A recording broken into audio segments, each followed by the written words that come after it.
Quali sono le forme più tipiche di contratti che riguardano il software? Scopriamolo!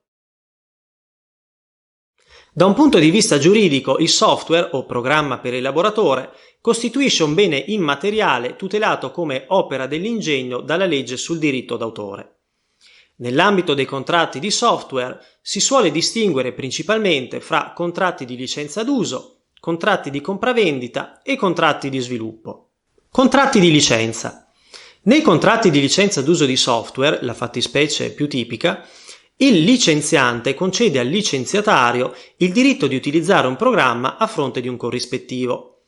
Il titolare dell'opera mantiene tutti i diritti patrimoniali sulla circolazione del software e l'utilizzatore acquista il diritto di goderne per le proprie necessità, in particolare nell'ambito delle finalità precisate nel contratto. In letteratura si discute della qualificazione del contratto di licenza d'uso. La dottrina minoritaria lo definisce contratto innominato, che le parti concludono in forza del generale principio dell'autonomia negoziale. La dottrina prevalente lo assimila al contratto di locazione, in quanto il titolare del software non trasferisce al licenziatario il bene immateriale, bensì il diritto di godere delle relative capacità e potenzialità. Contratti di compravendita. I contratti di compravendita di software hanno ad oggetto l'acquisto della proprietà del bene immateriale e il trasferimento del diritto pieno e illimitato di utilizzare la riproduzione del programma.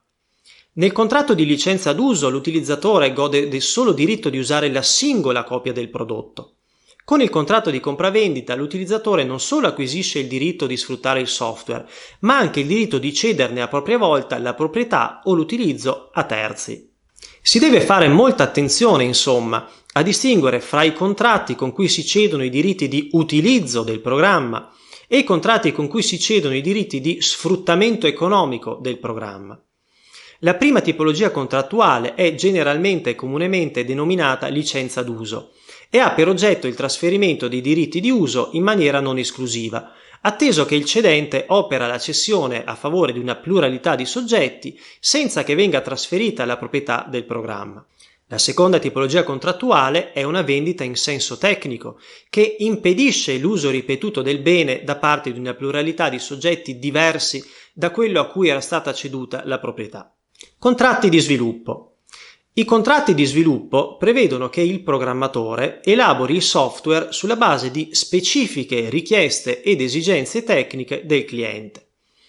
La natura giuridica dei contratti di sviluppo è diversa a seconda della natura soggettiva del programmatore a cui si rivolge il cliente.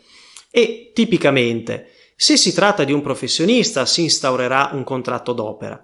Se si tratta di una società, si instaurerà un contratto di appalto. Dal che derivano, tra l'altro, le seguenti conseguenze. Con il contratto d'opera il professionista si obbliga a sviluppare il programma con lavoro prevalentemente proprio. La relativa obbligazione è considerata di mezzi e la responsabilità è limitata alle ipotesi di danni derivanti da dolo o colpa grave. Con il contratto di appalto la società si obbliga a sviluppare il programma con organizzazione dei mezzi necessari e con gestione a proprio rischio.